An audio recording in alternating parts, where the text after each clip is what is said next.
사랑은 다른 사랑으로 잊혀지네 라는 말이 있잖아요. 하지만 제 생각에 다른 사랑보다 유독 첫사랑만은 잊힐 수 있어도 지워지지는 않는 것 같아요. 영원할 것만 같은 그 뜨겁고 설레는 감정은 시간이 지나도 영원히 가슴속에 남아있죠. 저 역시 그런 첫사랑을 했었지만 오늘 드릴 이야기는 저의 첫사랑이 아닌 아주 비밀스럽게 꽁꽁 숨겨놓았던 엄마의 첫사랑에 관한 이야기랍니다. 저의 엄마는 굉장히 차갑고 도도하고 세련된 사람이었어요. 똑 자른 단발, 무채색의 정장, 날카로운 하이힐을 신고 하교하는 저를 기다리는 엄마를 보면 다른 아이들은 너네 엄마 멋있다 고 한마디씩 할 정도였죠. 엄마의 옷차림처럼 엄마의 생활은 늘 철두철미했어요. 집안 살림은 언제나 먼지 하나 없이 흐트러짐이 없었고 예외가 생기는 꼴을 절대 보지 못했어요. 또한 하루의 계획부터 한 달, 1년의 계획이 모두 한 채의 오차 없이 실행시키는 사람이었죠. 저는 그런 엄마의 외동딸이었고 그런 환경 속에서 저 역시 완벽한 딸이 되기를 요구받았어요. 물론 저도 하나밖에 없는 딸이니만큼 엄마의 사랑을 받으며 자랐죠. 하지만 그 사랑이 다른 집과는 조금 달라서 엄마는 저를 더욱 완벽하게 만들기 위해 제 모든 것을 다 통제하는 방식으로 저를 사랑해 주셨어요. 한마디로 숨이 막히는 사랑이었죠. 어릴 때 제 사진을 보면 저는 언제나 딱 각을 잡고 정자세로 무표정하게 카메라를 응시하고 있어요. 옷은 어린아이답지 않게 흐트러짐 하나 없고요. 엄마와 같이 있는 사진에서는 저를 안고 있다거나 손을 잡아준다거나 하는 포즈는 하나도 없고 마치 남처럼 거리를 두고 서 있죠. 엄마는 저를 따뜻하게 안아주거나 손을 잡아준 적이 거의 없었어요. 힘들다고 해서 엄마에게 안아달라고 하기보다는 스스로 이겨내기를 누구에게도 의지하지 않고 강하게 크도록 단단하게 만드는 게 엄마의 교육 방침이었어요. 엄마의 직업은 건축사였어요. 건물을 설계하는 일은 다른 일보다도 더욱 한 채의 오차를 용납하지 않는 일이었기 때문에 직업적인 습관이 배어있는 것도 있었을 거예요. 하지만 그것보다도 엄마가 저를 그렇게 독립적이고 강인하게 키우려고 하셨던 이유는 바로 아빠가 없기 때문이었어요. 저는 처음부터 아빠가 없었고 아빠의 존재에 대해 듣지도 못했어요. 아빠에 관련된 이야기는 아주 오랜 시간이 지난 후 어른이 되고서야 들었죠. 아빠라는 사람은 같은 건축사 사람이었는데 엄마와 결혼하기로 약속해놓고 다른 여자와 해외 봉사를 갔다가 바람을 피워서 헤어졌다고 들었어요. 당시 엄마는 임신한 상태였지만 이미 한 번 배신하고 거짓말을 한 아빠란 사람과 절대 한 집에서 말 섞고 몸 섞고 살고 싶지 않았대요. 엄마는 한 번 아니면 아닌 사람이라 아빠와는 완전히 인연을 끊고 자기 혼자 저를 키우기로 결심했던 거죠. 아빠란 사람은 나름 건축계에서 이름이 알려진 사람이었나 봐요. 아마도 엄마는 아빠란 사람에게 지고 싶지 않아서 본인도 성공하고 딸도 보란 듯이 훌륭하게 키우고 싶었겠죠. 미혼모가 흔하지 않던 세상에서 남에게 손가락질 받게 하지 않으려고 했던 걸 수도 있고요.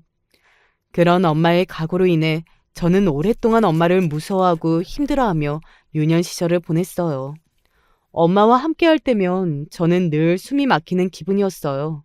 다정한 말 같은 건 기대하지 않았고 늘 엄마의 규칙 안에서 조금이라도 벗어났을까봐 마음을 졸이며 살아야 했죠. 제가 엄마의 규율을 따르지 못할 경우 엄마는 냉정하게 저를 버릴 거라고 생각했거든요. 저는 언제나 학교에서 전교 3등 안에 들어야 했고 항상 다른 아이들을 이끄는 리더여야 했어요. 또한 한 채의 흠잡을 곳 없는 모범생이어야 하기도 했고요. 외모적으로도 엄마는 여자는 아름다워야 한다면서 몸매와 피부까지 엄격하게 관리해 주었어요. 그런 노력 속에서 자란 저는 분명 모두가 부러워하는 딸이었어요. 하지만 행복하지는 않았죠. 사춘기가 왔을 때 저는 엄마의 요구가 부당하다고 생각해서 엄마에게 소심한 반항을 하기도 했어요. 일부러 시험을 망친다던가 회장 선거에서 떨어진다던가 하는 별거 아닌 반항이었고 엄마는 콧방귀도 안 뀌었죠. 그러다 시험을 망치고서 더 이상 못 견디고 가출을 감행했는데 며칠이 지나도 엄마가 찾지를 않아서 결국 돈이 떨어지고 나서야 제 발로 집에 기어 들어갔었어요. 집에 들어온 저에게 엄마는 가출을 할 거면 집문서를 들고 튀든 통장이랑 도장을 들고 튀든 했어야지. 가출도 멍청하게 한다. 며 되려 비난하시더군요. 그런 엄마였어요.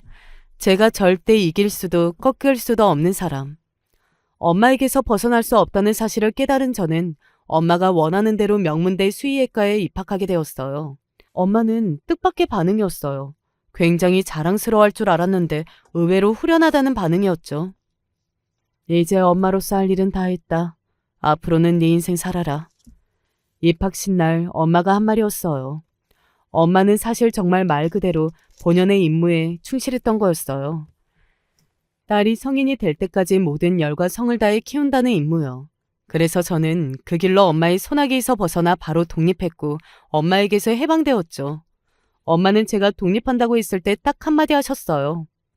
남자 조심해라. 엄마 꼴 나지 말고. 엄마에게 그토록 벗어나고 싶었지만 그 말을 할 때 엄마는 처음으로 불쌍해 보이더군요. 엄마의 과거에 대해서 한 번도 궁금하지 않았고 한 번도 들은 적이 없었으니까요. 아마도 엄마 성격처럼 연애도 철두철미하게 하다가 남자들이 다 떨어져 나갔을 거라고 생각했어요. 저런 성격을 누가 감당했겠어요. 하지만 엄마도 어쩌면 사랑에 상처를 받은 여자였을지도 모른다는 생각을 그때 처음 했던 것 같아요. 독립한 이후 초반에는 뭣도 모르고 자유를 만끽했어요. 가장 하고 싶었던 것은 아무래도 연애였죠. 같은 학교 다니는 동기 중에는 괜찮은 사람을 만났고 저는 첫 연애에 완전히 빠져버렸어요.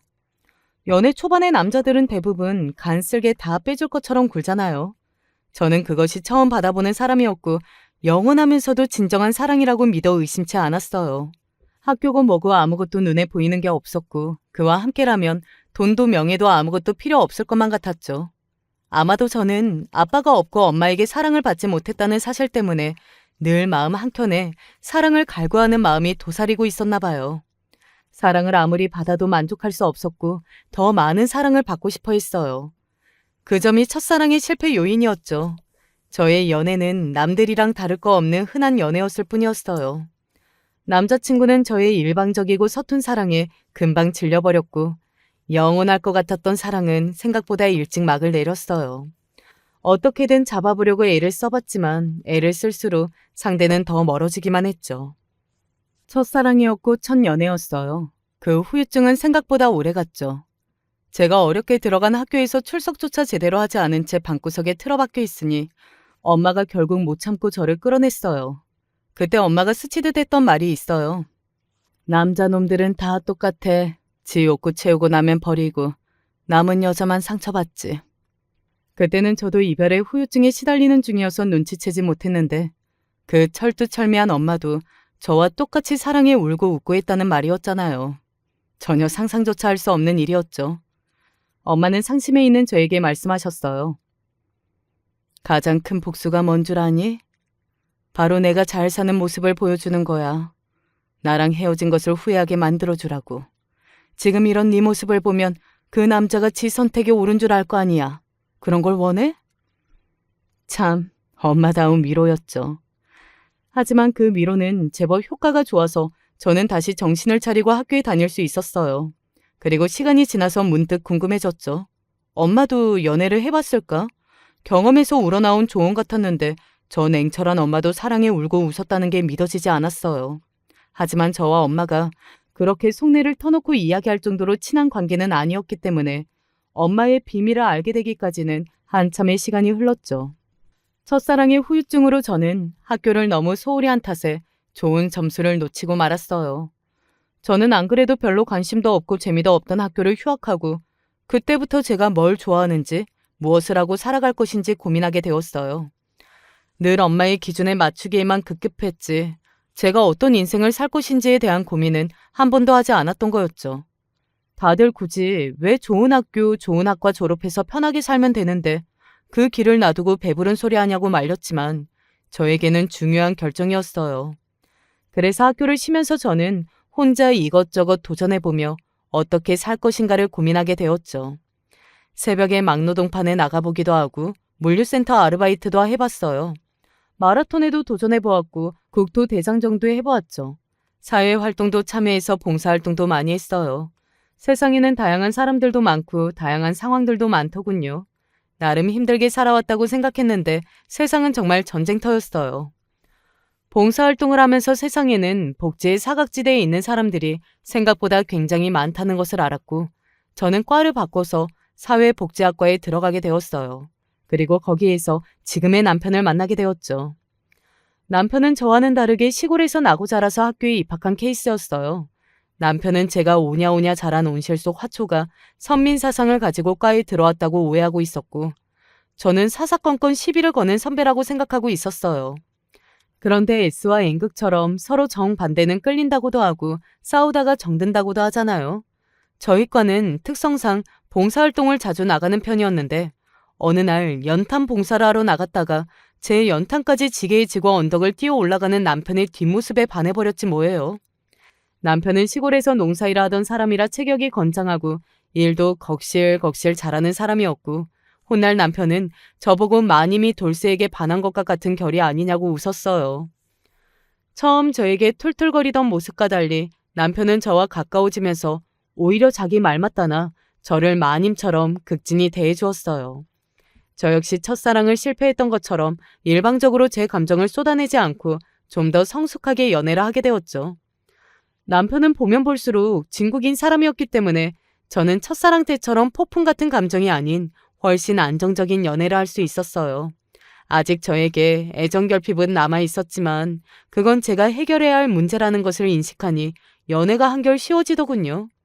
남편과는 오래 연애했어요. 거의 10년 가까이 연애했을 거예요.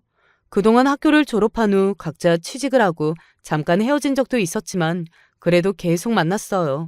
첫사랑 때의 뜨거운 감정은 없었지만 남편은 어느새 뒤를 돌아보면 늘 그곳에 있는 존재가 되어 있었죠. 연애가 길어지고 나이가 점점 차면서 주변에서 슬슬 결혼에 대한 이야기가 나오기 시작했어요. 저도 사실 남편과 결혼을 해보고 싶다는 생각이 들기도 했어요. 아빠가 없었던 저에게 남편이 있는 가족의 형태는 꼭 가져보고 싶었거든요.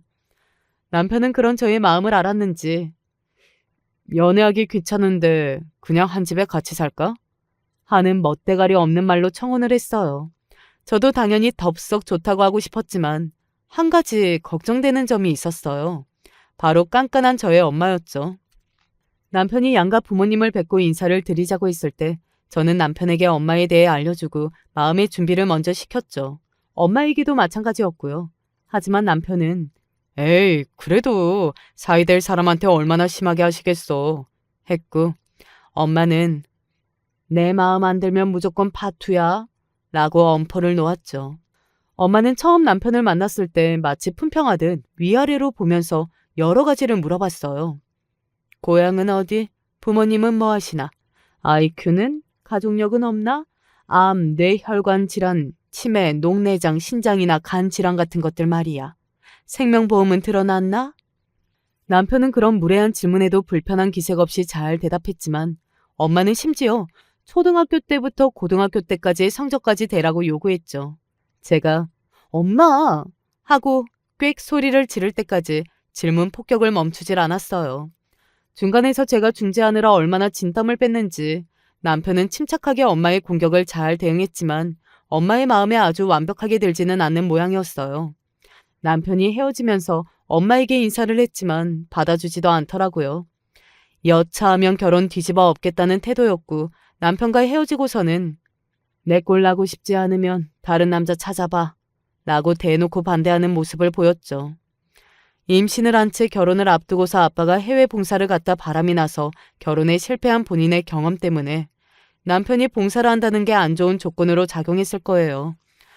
남편과 아빠는 다른 사람이었고 본인의 실수를 반면교사 삼아 신중하게 결혼을 시키려는 의도는 알았지만 이러다가 내 결혼을 망칠 기세였어요. 반면 시부모님은 첫인상부터 너무 좋으셨어요. 특히 시아버지께서는 제가 태어날 때부터 아버지가 안 계셨다는 말을 들으시고 앞으로 친아버지처럼 생각하라고 하시며 저를 편안하게 대해주셨죠. 한눈에 봐도 성품이 따뜻하고 착하신 분들이었어요. 남편 말로는 시아버지께서 예전에 장애가 있어서 거의 목숨을 걸고 큰 수술을 했었는데 다행히도 성공했다고 해요. 지금은 장애가 있는지 겉으로는 아무도 모를 정도라 저도 아예 눈치채지 못했죠. 시아버지께서는 그 이후 남은 인생은 봉사하며 살겠다고 하셨다고 해요. 그래서 자신도 사회복지학과에 지원했던 거라고 하더라고요. 왜 결혼하기 전에 시댁을 먼저 보라고 하잖아요. 시부모님은 두 분 모두 너무 좋으신 분들이어서 저는 부모 복은 없어도 시부모님 복은 있나 보다 할 정도였어요. 저는 그런 안정된 가정 환경 속에서 자란 남편이 부럽기도 했고, 한편으로는 시부모님을 뵙고서 남편과 결혼해도 좋겠다는 생각이 더욱 강하게 들었어요. 본격적으로 결혼을 준비하면서 남편과 상견례 자리를 마련하게 되었어요. 저는 엄마에게 실수하지 말라고 신신당부했지만 엄마는 이미 남편에 대한 점수가 좋지 않아서 시부모님마저 마음에 들지 않는다면 이 결혼은 무효라고 엄포를 놓았어요. 물론 저는 시부모님이 좋으신 분이라는 걸 알았지만 불만투성이인 엄마 눈에는 또 다를 수가 있었기에 저는 너무 불안했죠. 상견례를 하기로 한 한식집에서 엄마는 그야말로 전투에 나오듯 한껏 치장을 하고서 자리에 등장했어요. 있는 명품은 다 둘렀고 화장은 또 얼마나 매섭게 했는지 아이라이너가 하늘로 치솟을 것 같았죠. 날카로운 하이힐을 신고 또각또각 소리를 내며 나타난 엄마는 도도하게 자리에 앉았어요. 저는 오늘로 우리 결혼은 무효가 될지도 모른다는 생각에 암담하고 엄마가 원망스럽더군요. 다행히도 시부모님은 엄마를 불편해하지 않으시고 부처님 같은 미소를 지으며 인사를 했어요. 그리고 서로 통성명을 하셨죠. 엄마가 먼저 자기 이름을 밝히고 뒤이어 시부모님이 성함을 말씀하셨어요. 그런데 엄마가 시아버지 성함을 듣더니 고개를 갸웃하면서 다시 되묻더군요. 시아버지께서 다시 말씀하시고 왜 그러시죠? 하고 물으니 엄마가 아는 사람이랑 이름이 똑같아서요 하더라고요. 보통 그렇다 하더라도 엄마는 혼자 뒤에서 알아보는 타입이지 그렇게 그런 자리에서 다시 되묻는 경우가 없어서 저도 좀 의아했어요. 통성명 후 엄마는 전투적으로 자리에 나온 것과 달리 별말 없이 조용히 식사를 하고 시부모님께 의례적으로 하시는 질문에만 간단히 대답을 하더군요. 이건 또 무슨 작전이지 하는 심정으로 조마조마하게 엄마를 봤지만 엄마의 의중은 도저히 알 수 없었어요. 그렇게 다행히도 무사히 상견례를 마쳤고 엄마는 도도하게 인사를 하고 별말 없이 돌아갔어요. 엄마의 생각은 알 수 없었지만 남편이 엄마에게 헤어지면서 안녕히 가시라고 인사를 했는데 그래 잘 가게 이서방 하고 인사를 받아주더라고요. 저번에 만났을 때는 받아주지 않았는데 말이에요. 그건 긍정적인 신호였죠. 왜 갑자기 태도가 바뀌었는지 추측조차 할 수 없어서 황당할 따름이었어요. 시부모님이 뭔가 마음에 들었던 걸까? 당시에는 알 수 없었지만 훗날 엄마에게 들었던 그날 엄마는 사실 굉장히 충격을 받은 상태였다고 했어요. 그 강인하고 얼음처럼 차가운 엄마가 충격을 받은 걸 본 적이 없는 저로서는 엄마가 왜 그러는지 알 수 없을 따름이었어요. 여하튼 상견례 이후에는 별탈 없이 결혼식까지 잘 진행되었어요. 저와 남편은 결혼식은 조촐하게 올리고 축의금은 기부하기로 했지만 엄마는 하나밖에 없는 딸 결혼식을 성대하게 치르고 싶다고 우겼어요. 그뿐 아니라 저의 신혼집과 혼수도 마음에 들지 않는다고 투덜거렸죠. 그런데 이상하게도 엄마는 늘 자기 의견을 강하게 피력하고 자기 뜻대로 하려는 사람이었는데 투덜거릴 뿐 어떻게 하려고 들지는 않더라고요. 뭐 내 결혼식이니 그래도 자기 성질 참나보다 하고 넘기긴 했는데 돌이켜보면 상견례 이후로 분명 태도가 달라지긴 했던 것 같아요. 결혼식 날 신부 대기실에서 초조한 마음을 다스리고 있는데 시부모님이 들어오셨어요. 그런데 같이 있던 엄마가 먼저 시부모님한테 웃으면서 다가가 인사를 하더라고요.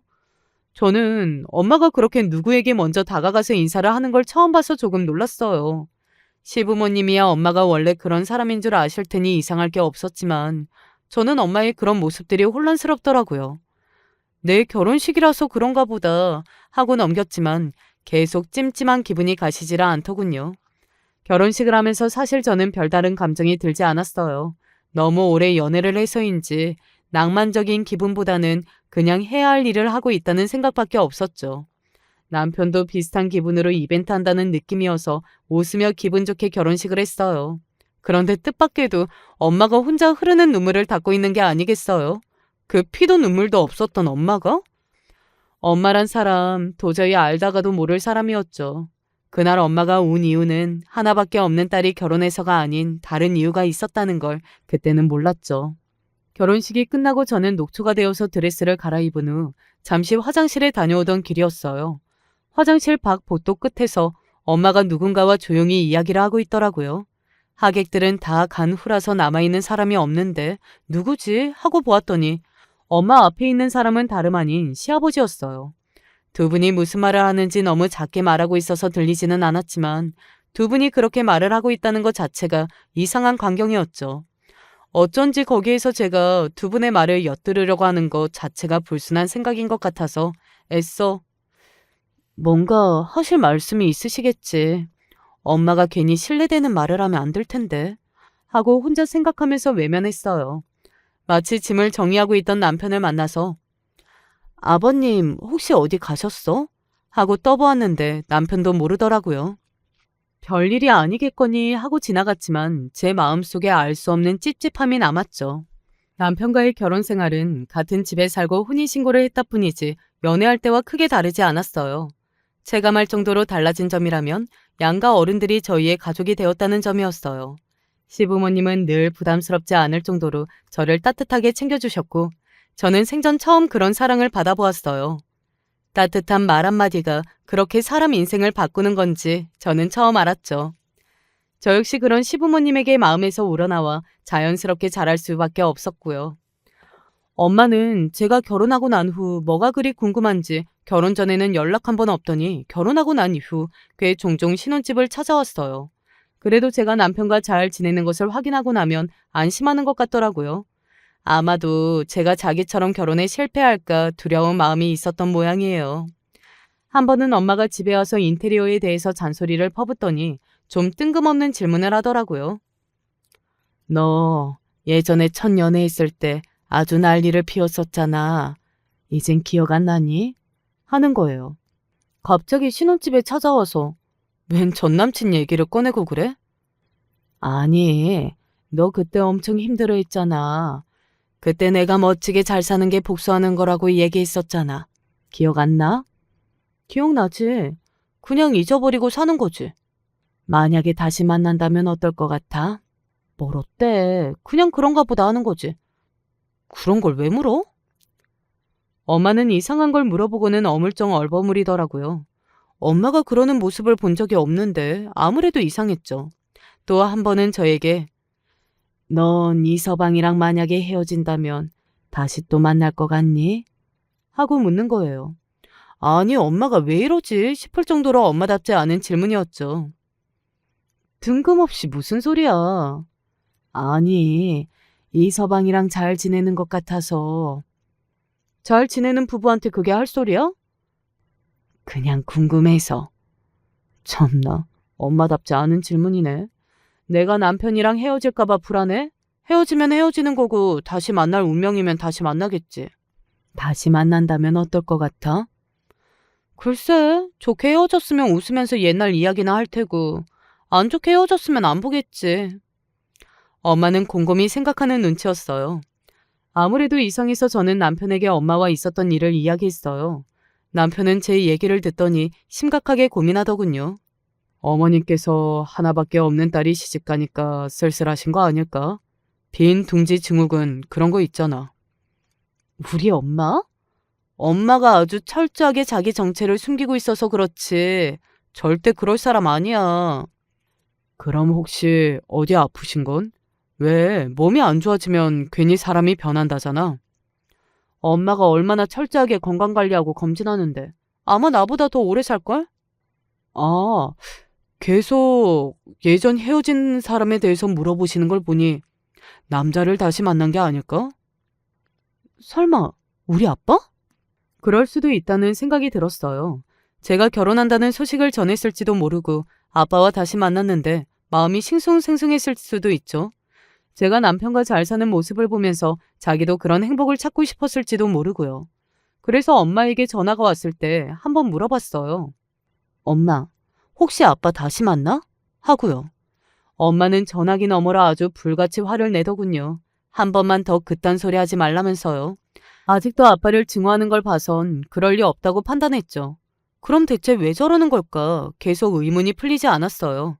문득 결혼식장에서 엄마와 시아버지께서 뭔가 이야기를 하고 계시던 모습이 머릿속을 스쳐 지나갔지만 별로 대수롭지 않게 생각하고 넘어갔어요. 시부모님은 늘 한결같이 저에게 잘 대해주셨어요. 그리고 혼자 계신 엄마도 항상 안부를 물으시고 챙겨주시더라고요. 평생 혼자 키운 외동딸이 없어서 분명 쓸쓸하실 거라고 하시면서요. 보통은 사돈지간끼리 거의 얼굴 보기 힘든 걸로 아는데 저희 집안끼리는 그래도 1년에 몇 번 정도 함께 식사도 하고 가끔 와인도 마시고 했어요. 엄마는 그런 자리를 별로 안 좋아할 줄 알았는데 의외로 또 오라고 하면 꼬박꼬박 나와서 별 불만 없이 있다가 가더라고요. 정말 내가 없어서 빈 등지 증후군이라도 생겼나 하는 생각도 들었어요. 엄마에게 혹시나 해서 말인데 내가 결혼해서 쓸쓸하거나 그래? 하고 물었더니 엄마가 아주 깔깔 웃더라고요. 내가 그럴 사람으로 보이니? 시집가서 나보다 더 잘 살고 있는데 내가 왜 쓸쓸해? 하면서요. 도무지 엄마 속을 알 수가 없더라고요. 하루는 남편이 시아버지께서 참석하시는 연말 난치병 환자들 자선 모임 파티에 엄마도 초대하는 게 어떠냐고 묻더군요. 시아버지는 오래전 큰 수술을 하셨다고 했었고 그게 난치병이었다고 해요. 정확하게 뭔지 물어보지는 않았지만 척추 쪽 문제였다고 하더라고요. 그래서 그 이후로 난치병 환자들을 돕는 일을 많이 하셨고 자선 모금 파티에도 늘 참석하신 모양이더라고요. 그런데 이번에는 시어머니께서 외국에 있는 신우가 아기를 낳아서 도와주러 가시는 바람에 시아버지 혼자 가시게 되었다고 해요. 그래서 초대장이 하나 남아있는데 호텔 뷔페 식사를 할 수 있으니 엄마도 같이 모시고 오는 게 어떻겠냐고 물으셨다고 하더라고요. 엄마에게 물으니 또 흔쾌히 수락하는 거 아니겠어요? 엄마가 자선 모금 파티라니. 엄마는 아빠에 대한 기억 때문에 그런 거 위선 떠는 거라면서 별로 안 좋아했거든요. 호텔 연회장에서 시아버지와 남편 저 그리고 엄마가 모두 만났어요. 엄마는 그날도 잘 차려입었지만 다른 때와 다르게 치마를 입고 왔더라고요. 엄마는 정장 바지를 즐겨 입고 치마는 잘 안 입었거든요. 화장도 예전만큼 진하게 하지 않았고요. 남편과 시아버지는 속도 모르고 오늘 아름다우시네요 하면서 엄마를 칭찬해 주었고 엄마답지 않게 우아한 미소를 짓더라고요. 그 미묘한 변화들. 저는 엄마가 뭔가 달라졌다는 것을 확신했죠. 저희 모두 같은 테이블에 앉을 줄 알았는데 시아버지는 임원이시라서 앞쪽 테이블에 앉았고 시어머니 자리에 엄마가 대신 앉았어요. 저와 남편은 뒤쪽에 앉았고요. 남편은 아무 생각이 없어 보였는데 저는 뭔가 기분이 이상해서 자꾸만 엄마와 시아버지가 앉아있는 뒷모습에 시선이 가더라고요. 유난히 잘 웃는 엄마의 모습이 너무 낯설었죠. 가끔 시아버지의 팔을 살짝 치면서 웃기도 하는데 누가 봐도 호감 가는 남자에게 하는 여우짓이었어요. 엄마가 시아버지를? 저는 너무나도 불순한 생각에 토할 것 같아서 애써 엄마를 외면했어요. 식순이 끝나고 식사를 하러 다니는데도 엄마와 시아버지는 도란도란 대화를 하면서 내내 같이 다니더라고요. 아직 거동이 조금은 불편하신 시아버지를 엄마가 마치 부인인 것처럼 부축하면서요. 남편에게 아버님 힘드신 것 같은데 가봐야 하는 거 아니야? 하고 눈치를 줬지만 남편은 슬쩍 보더니 괜찮아. 괜히 도와드리면 오히려 자기 환자 취급하지 말라면서 싫어하셔. 하고 전혀 신경도 쓰지 않은 거 있죠. 남편은 엄마 진짜 성격을 알지 못하니 대수롭지 않게 생각했을 테죠. 행사가 끝나고 남편이 시아버지를 모셔다 드린다고 먼저 갔어요. 엄마는 와인에 조금 취해서 기분이 좋아 보였죠. 저는 화는 나는데 엄마에게 도대체 어떻게 물어봐야 할지 몰라 망설이고 있었어요. 그런데 엄마가 먼저 말했어요. 시어른은 굉장히 좋으신 분인 것 같아. 젠틀하시고 올고주시고. 그치? 그걸 이상하게 듣는 제가 이상한 것 같아서 아무 대꾸도 못하고 있었어요. 그런데 시어머니께서 외국 가셨다고? 그럼 혼자 생활하시는 거야? 거동이 아직 불편하신 것 같던데. 하는 엄마의 말에 결국 참지 못하고 화를 냈어요. 엄마가 왜 시아버지 걱정을 해? 두 분이서 그렇게 친해? 엄마는 제 말에 눈에 띄게 당황하는 모습을 보였어요. 아니, 몸이 불편하시다니까 걱정돼서 하는 말이지. 네가 가서 잘 보살펴 드리라고. 엄마가 언제부터 다른 사람한테 그렇게 관심이 많았어? 그 말에 엄마의 기분이 상한 것 같았어요. 너 말이 이상하게 한다. 내가 괜히 네 시아버지한테 잘하는 것 같니? 다 너 잘되라고 하는 거야. 무슨 생각을 하는 거야? 저는 정색하는 엄마에게 더 말을 못하고 엄마와 헤어졌어요. 저 역시 혼란스러웠죠. 정말 나 잘되라고 시아버지께 그렇게 치마를 입고 오고 웃고 한다고? 나에게 그렇게까지 애정이 있었다고? 엄마의 말에 더욱더 신빙성이 사라지는 까닭이었죠. 하지만 그렇다고 엄마가 시아버지에게 그런 모습을 보이는 것은 아무리 생각해도 이해가 되지 않았어요. 시아버지에게? 버젓이 시어머니가 계시는데도 그것도 남편 앞에서 미치지 않고서야 그런 행동을 할 수가 있을까? 혼자 별의별 생각을 다 했어요. 화목한 남편의 집안이 부럽고 질투가 나서 그 집안의 일원이 된 것 같은 기분을 느끼고 싶었을까? 혹은 항상 가족도 없고 남편도 없이 혼자였던 엄마였는데 시댁에서 따뜻하게 잘해주니까 마음의 빗장이 풀려서 조금 선을 넘은 줄 모르는 걸까? 아니면 정말 엄마 말 따라서 내가 시댁에서 이쁨 받게 해주려고 나름 노력하는 건데 내가 괴이한 추측을 하는 걸까? 내가 이상한 걸까? 이유야 어찌되었건 더 이상 엄마가 시아버지와 만나면 제가 미칠 것 같아서 저는 남편에게 엄마가 요새 바빠져서 가족 모임에 자주는 못 나올 것 같다고 둘러댔어요. 순진한 남편은 제 속도 모르고 언제든 엄마 보고 오시라고 하라고 했고요. 그 이후로도 한두 번 정도 시아버지와 엄마를 모시고 저녁 식사를 했어요. 차라리 시어머니라도 계시면 조금이나마 나았을 텐데 시어머니는 신우 때문에 아예 몇 년 외국에서 살다 오신다고 하시더라고요. 그렇게 넷이 식사를 할 때면 저는 늘 제대로 먹지도 못하고 집에 와서 체하곤 했어요. 엄마가 살뜰히 시아버지를 챙기면서 누가 봐도 굉장히 친밀한 사이처럼 행동했고 식당 직원이 부부인 줄로 착각하는 일도 있었죠. 엄마의 이상한 행동은 그뿐만이 아니었어요. 엄마 성격이 누구 눈치 보고 전화 받는 사람이 절대 아닌데 제가 엄마를 도와 김치 담그러 집에 갔을 때 누군가에게 전화가 오자 전화기를 들고 베란다로 나가서 전화를 하더라고요. 분명히 입모양이 오빠였어요. 제가 누구길래 그렇게 몰래 전화를 받아? 하고 물었더니 회사 사람이라고 둘러대는데 단 한 번도 회사 사람과 통화할 때 밖에 나가서 전화한 적 없었거든요. 누가 보면 불륜이라도 하는 사람인 것 같았죠.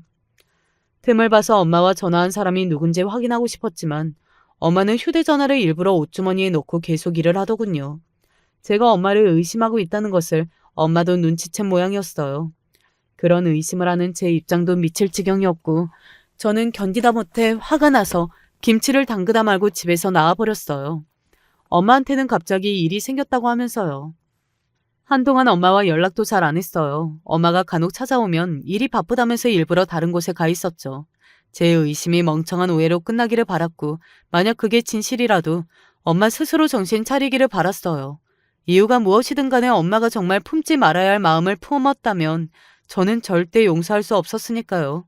하지만 엄마를 계속 피하기만 할 수는 없었어요. 어느 날 남편이 장모님께서 조금 편찮으시다던데 가봐야 하는 거 아니야? 하더군요. 누구한테 들었어? 아니, 아버님께서 그러시던데? 하는 거예요. 아버님이랑 엄마랑 따로 연락도 하셔? 하고 놀라서 물어보니 남편은 별 생각 없이 그런가 본데? 하더라고요. 엄마한테 연락을 할까 싶었지만 왠지 시아버지랑 따로 연락까지 하는 게 영 마음에 걸려서 전화를 하고 싶지 않았어요. 그렇다고 장모님이 걱정된다며 가보자고 하는 남편의 말을 딱히 거절할 명분이 없어서 저는 한올 수 없이 그렇게 하자고 했어요. 하지만 엄마에게 연락은 하고 싶지 않아서 간다는 얘기는 못했죠. 주말이라서 그런지 차가 많이 막혔고 저와 남편은 늦은 시간에 엄마의 집에 도착했어요. 비밀번호를 누르고 집에 들어갔는데 현관에 남자 신발이 놓여있더군요. 중문이 닫혀 있어서 엄마와 신발 주인은 저희가 들어온지 모르는 눈치였어요. 저는 참담한 심정과 눈앞에 닥친 현실을 외면하고 싶었지만 키가 큰 남편은 현관에 놓인 신발을 제대로 못 봤는지 집 안으로 성큼 들어갔어요. 집 안에는 조용한 재즈 음악이 흐르고 있었고 조명만이 켜져 있어 어둑한 집안 가운데 안방에서만 빛이 새어나오더군요. 무슨 소리가 나기에 저는 조심스럽게 조금 열려있던 안방 문틈으로 안쪽을 보았어요. 정말 제 눈으로 보고 싶지 않은 장면이 펼쳐졌죠. 시아버지는 윗옷을 벗은 채로 침대에 누워 계셨고 엄마는 그런 시아버지의 옆에서 시아버지의 맨살을 쓰다듬고 있었고요. 저는 도저히 참지 못하고 안방 문을 확 열어버렸어요. 엄마! 소리를 지르면서요. 뒤늦게 온 남편도 안방의 풍경을 보고서는 당황해 하더라고요. 아버지가 왜 여기에? 저는 떨리는 목소리로 극도로 화가 나 물었어요. 아버님, 엄마, 왜 두 분이 함께 있어요? 엄마와 시아버지는 저희를 보고 놀라워하셨어요. 너네가 어쩐 일로 여기에? 하면서 시아버지는 급히 이불을 덮으시더군요. 그 모습이 정말 충격적이고 놀라서 저는 악을 쓰며 울기 시작했어요. 엄마 제정신이야? 어떻게 시아버지를, 어떻게 그럴 수 있어? 날 조금이라도 생각했으면 이러면 안 되지. 아버님도 어떻게 이러실 수 있어요? 정말 실망이에요. 제가 폭발하자 엄마와 시아버지는 난처한 얼굴로 저희를 보며 당황한 기색이 역력했죠. 남편이 저를 데리고 밖으로 끌고 나와 저를 진정시켰어요. 일단 내가 가서 얘기를 들어보고 올게. 남편은 그렇게 저를 차에 두고 혼자 다시 올라갔어요. 저는 이 충격적인 일을 어떻게 대응해야 할지 아무런 생각이 나지 않았어요. 엄마와 시아버지가, 그것도 시어머니가 버젓이 계신데 불륜을 저지르다니, 이런 말도 안 되는 일이 일어나다니, 어떤 막장 드라마에서도 들어보지 못한 이야기였어요. 앞으로 어떻게 해야 할지 감도 잡을 수 없었죠. 온몸에 피가 다 빠져나가는 기분이었어요. 남편이 혼자 친정집에 올라간 후 한 30분 정도 지났어요. 그 시간이 저에게는 1년과도 같았죠.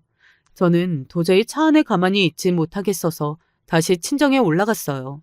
시아버지는 옷을 다시 입고 엄마와 함께 앉아 있었어요. 남편은 두 사람 앞에 앉아 있었죠. 남편은 침착하게 저를 붙잡고 일단 흥분하지 말고 앉아서 두 분 이야기를 좀 들어봐 하면서 저를 진정시켰어요. 두 사람 앞에 앉는 것조차 끔찍했지만 저는 일단 남편을 봐서 두 사람 변명이라도 들어보자고 결심했어요. 엄마가 뭐라고 말하려고 하자 시아버지께서 엄마의 팔을 살짝 잡았어요. 그 모습이 굉장히 친근해 보여서 저는 더욱 분통이 터졌죠. 시아버지는 조용히 먼저 입을 열었어요. 일단 아까 본 것은 분명 오해가 있다고 말해주고 싶구나. 조금 민망한 상황이었지만 해명을 해보자면 네 엄마가 아프다고 해서 죽이라도 사다 주려다가 만났다가 길에서 넘어졌는데 수술 후유증 때문에 쉬어야 해서 잠시 들어온 것뿐이란다. 집에 와서 왜 옷은 벗고 있으셨는데요? 하나부터 10까지 오해라고 해도 그 상황은 너무 이상한 상황 아닌가요? 옷을 벗은 이유는 넘어지면서 옷에 얼룩이 져서 그런 거고 수술 부위가 아파서 찜질하기 위해서 너희 엄마가 돌봐주고 계셨던 거란다. 정말 오해야. 엄마가 아픈데 근처에서 왜 두 분이 만나시는데요? 사돈끼리 왜 무엇 때문에 단둘이 굳이 따로 연락을 하고 두 분이 만날 일이 뭐가 있어요? 그건 시아버지가 말을 주저하고 있는데 갑자기 엄마가 눈물을 쏟기 시작했어요. 평생 처음 보는 엄마의 눈물이었죠. 저는 화가 나기도 했지만 놀라서 엄마를 바라봤어요. 시아버지는 엄마를 토닥여 주었고 엄마는 주저하다가 입을 열었어요. 우리 서로 사랑했던 사이였어. 남편이 시아버지를 모시고 나간 후 엄마는 처음으로 눈물을 쏟으며 아주 오래된 이야기를 하기 시작했어요. 유일한 딸인 저도 처음 듣는 이야기였고 아무도 몰랐던 엄마의 오랜 과거 이야기였죠. 엄마의 인생은 참 기구했어요. 엄마는 딸만 6명의 막내 아들 1명인 7남매 중 5째였어요. 가족 구성에서 딱 보면 느껴지듯 아들을 귀하게 여기는 집안이었죠. 딸들은 시집가기 전까지 집안 살림 미천이었고 특히 5째라는 위치는 가족들에게 거의 관심을 받지 못하는 구성원이었어요. 그래도 나름 엄마가 살던 동네에서는 끼니 걱정 없이 사는 정도였는데 외할아버지가 일본에 돈을 벌러 간다고 반강제로 끌려갔대요. 그러고는 소식이 없었다고 하더라고요. 역사책에서나 보던 일이 우리 바로 윗대에서 일어났다고 하니 참 놀라웠죠. 아들을 낳기 위해 계속 낳다 보니 나온 엄마였기에 외할머니의 연세는 이미 꽤 많았던 것 같아요. 그래서 엄마를 포함한 6딸들은 연세 많은 외할머니와 막내 동생을 부양하기 위해 어린 나이 때부터 돈을 벌고 집안 농사일을 도와야 했어요. 언니들의 경우에는 일찌감치 시집을 가기도 했고요. 엄마의 경우에는 동네의 어느 부잣집에 간병인으로 들어갔어요. 간병할 사람은 엄마와 10살 차이가 나는 어느 청년이었어요. 거의 반신불수나 다름없어서 엄마가 똥오줌까지 다 받아야 했나 봐요. 그래도 엄마의 극진한 간호 덕분인지 처음보다 많이 호전되어서 말도 많이 하고 손을 쓸 수 있는 정도까지 되었다고 해요. 하루 종일 두 사람만 같이 있으면서 두 사람은 어느덧 친구가 되었고 그러다 다른 감정도 생겼대요. 엄마는 청년이 해주는 따뜻한 말이 좋았고 청년은 자신을 간호해주는 엄마를 사랑하게 되었다고 했어요. 엄마는 청년과 평생 함께할 거라고 생각했대요. 설령 평생 자기가 먹여 살려야 한다고 해도 자기가 평생 그를 업고 다녀야 한다도 좋았대요. 마치 제가 첫 연애에 푹 빠졌던 것처럼요. 하지만 청년의 부모님은 어느 날 엄마에게 이제 그만 나오라고 통보했대요. 그러면서 우리 아들에게는 이미 정혼자가 있으니 앞으로 언감생심 넘보지 말아라. 감히 애비 없는 너 따위가 넘볼 아들이 아니다. 하고 엄마의 면전에 대고 모욕을 줬대요. 엄마는 마지막으로라도 청년을 만나고 싶었지만 집안에만 있는 청년을 만날 수 있는 방법이 없었고 청년도 소식이 끊겨버렸대요.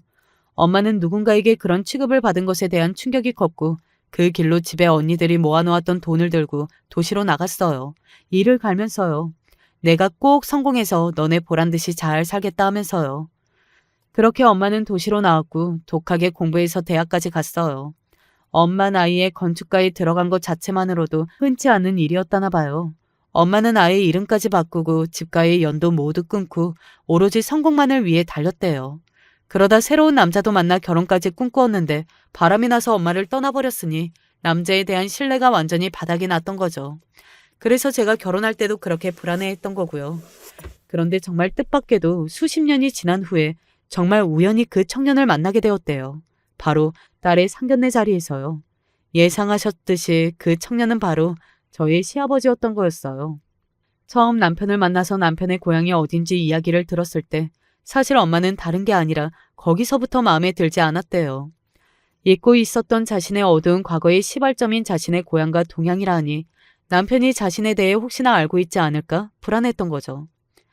상견례 자리에서 시아버지를 만나고 시아버지의 이름을 들었을 때 엄마는 그 청년과 같은 이름이라서 반신반의했대요. 그 청년은 아예 일어나지도 못했는데 시아버지는 멀쩡히 걸어 다니셨으니까요. 하지만 자신의 정체가 들킬까봐 말도 못하고 시아버지가 왜 그 청년과 같은 이름인지 계속 궁금한 채로 있었대요. 그러다가 제 결혼식 때 남편의 증조 할머니를 보고 자기를 쫓아냈던 그 청년의 어머니라는 것을 알고서 확신했대요. 그 청년이 바로 딸의 시아버지라는 것을요.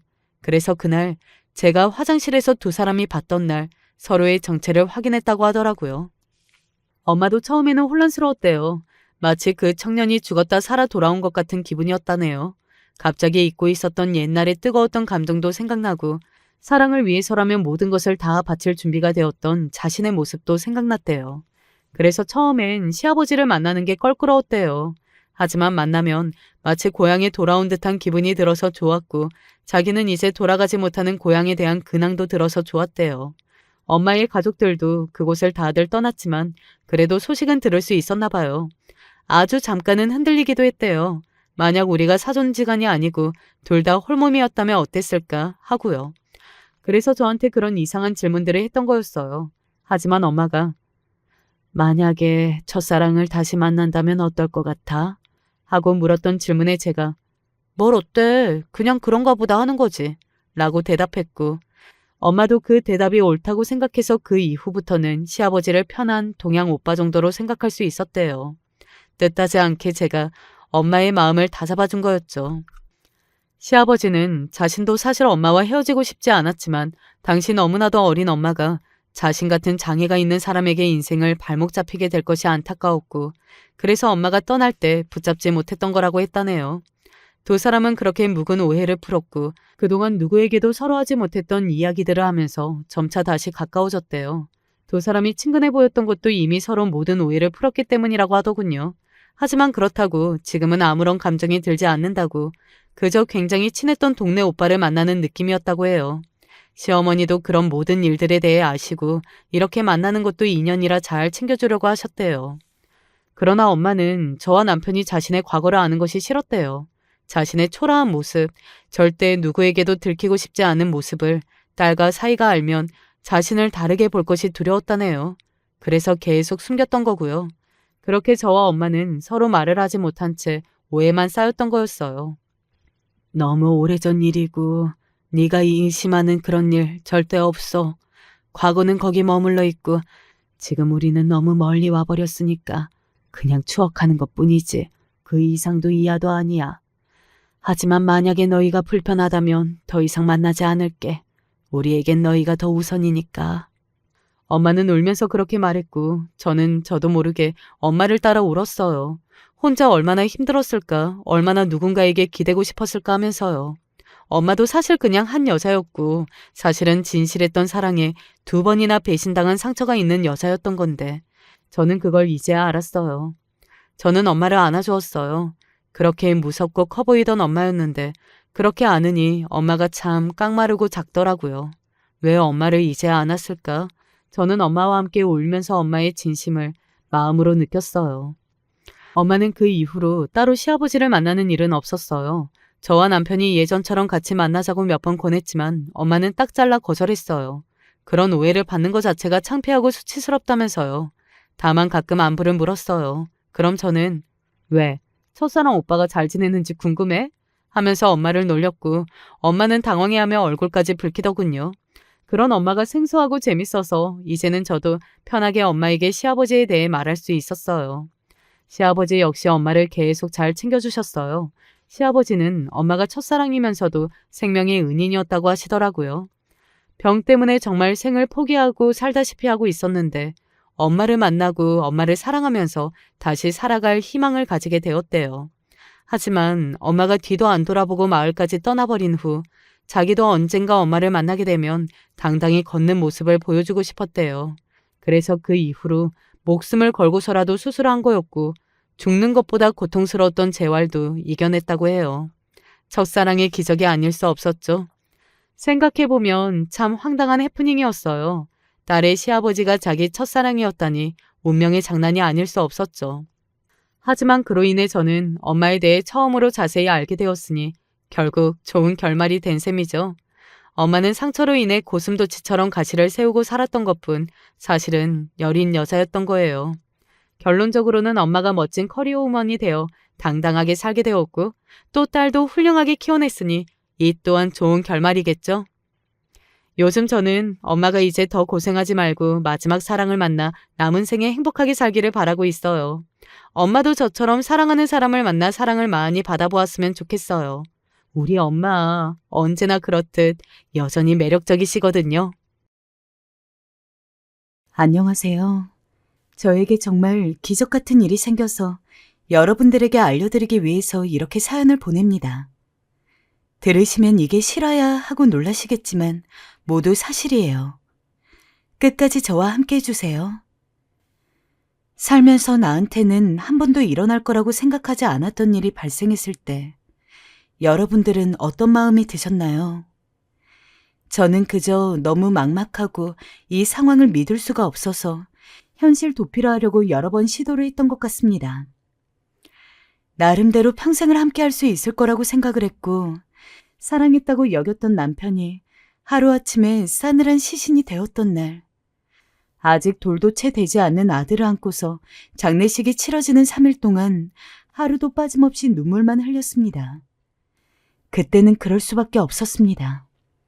불과 남편이 죽기 전날까지만 해도 내일은 주말이니까 오랜만에 우리 은우 데리고 소풍이나 가자 하고서 언제나와 같은 일상을 약속했던 참이었습니다.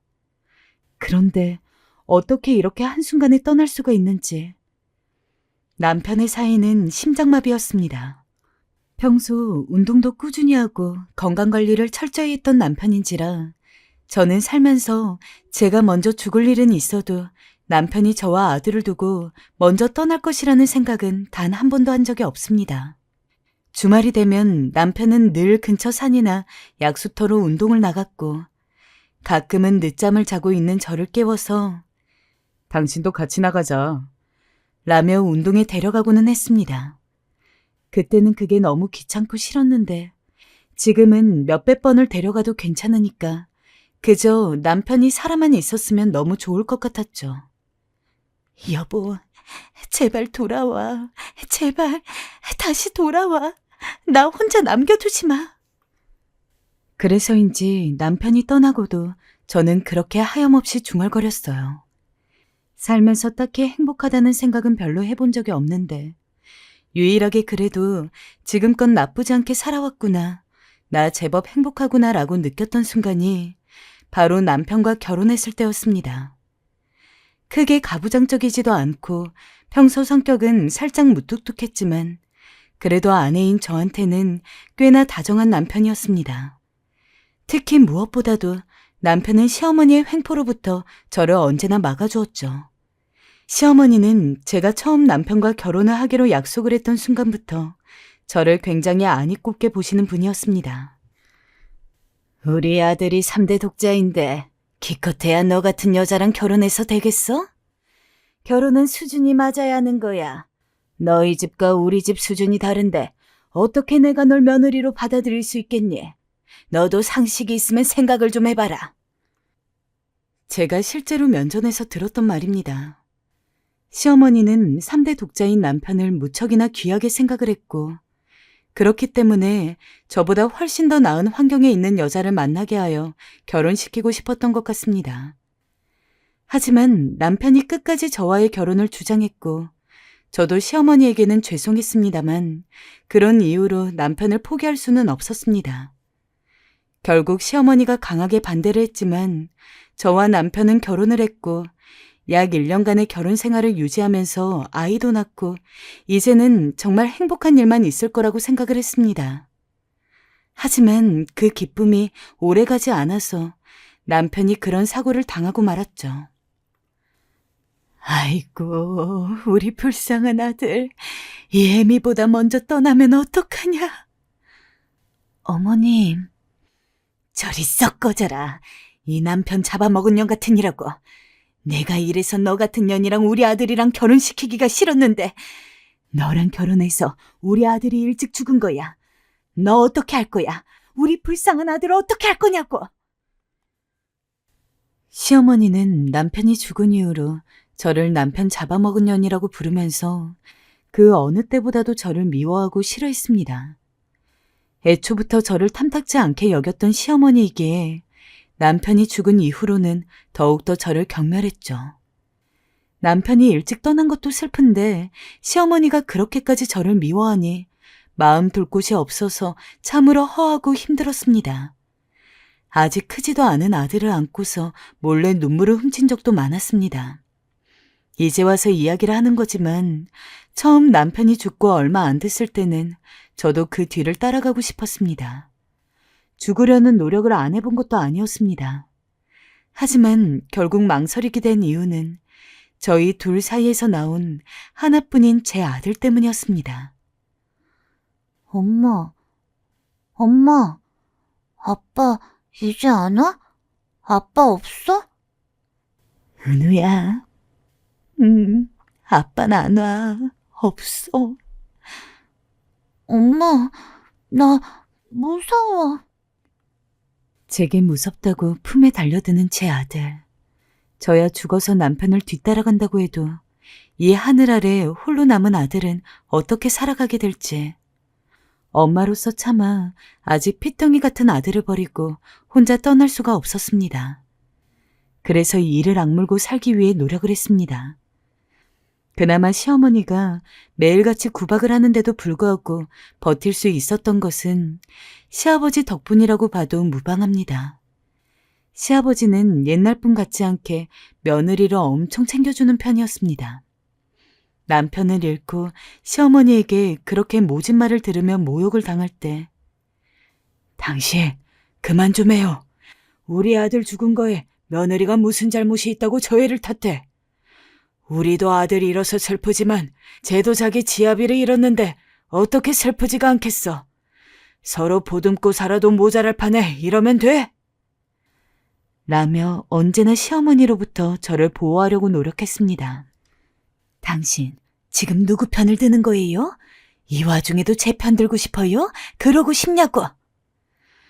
누구 편 들자는 게 아니잖아. 당신이 너무 말을 막 하니까 내가 그만하라는 거지. 나가요. 당신도 꼴 보기 싫으니까 나가라고요. 아이고, 내 불쌍한 아들. 은우애미야, 나가자. 지금 여기 있다간 괜히 험한 꼴만 보겠다. 나랑 나가서 커피나 한잔 하자꾸나. 시어머니가 저런 독살맞은 말을 할 때 시아버지는 저를 데리고 나가 근처 찻집에 앉혀놓고 저를 이렇게 저렇게 달래주셨습니다. 얘야, 지금은 네 시애미가 정신이 온전치 않아서 저러지만 그래도 정말 그렇게 생각하는 건 아니니 너무 마음에 품지 말아라. 아휴, 네 마음이 얼마나 다쳤을지 생각하면 내가 다 미안하구나. 미안하다 아가야. 저도 너무 정신적으로 지쳐있던 상황이었지만 그래도 그런 시아버지의 말을 듣고 나면 따뜻한 물에 몸을 담근 듯 마음이 좀 풀어지곤 했어요. 결혼할 때도 사실 시어머니가 계속해서 반대를 했으면 아무리 저희가 원했다고 하더라도 결혼하지 못했을 겁니다. 하지만 시아버지가 저를 보고 너무 착하고 순해 보인다면서 우리 아들이 좋아하는 여자인데 당연히 허락해야 하지 않겠어? 라고 하셨어요. 그때 저도 남편도 그 자리에 있었는데 시아버지의 말씀으로 얼마나 위안이 되었는지 몰라요. 시어머니 앞에 앉아있는 게 가시방석일 때였는데 우리 아들이 3대 독자인 걸 굳이 뭐 따지고 드는 게야. 며느리감으로 이 정도면 감사하게 생각해야지. 인물 좋고 직업도 괜찮고 무엇보다 심성도 고와 보이는데 그럼 됐지. 당신 대체 뭘 바라고 있는 게야? 하시는 시아버지 덕분에 그나마 마음이 좀 든든했습니다. 시어머니 때문에 시댁에서 쭉 사는 것은 지옥 같았습니다. 그렇다고 해서 제가 능력이 있는 것도 아니고 아직 한참 어린 아들을 데리고서 혼자 나가서 살기도 힘들었습니다. 그때 저를 구해주신 것도 시아버지입니다. 저는 여전히 그날을 잊을 수가 없어요. 평소 시아버지가 저희 아들이랑도 잘 놀아주시고 같은 집에 있으면서도 제 방에 자주 와서는 안부를 자주 물으시고는 했는데 그날따라 어쩐지 비장한 표정으로 제 방에 오시더라고요. 아버님, 어쩐 일이세요? 아가야, 여기서 살기 너무 힘들지? 네? 왜 갑자기 그런 말씀을?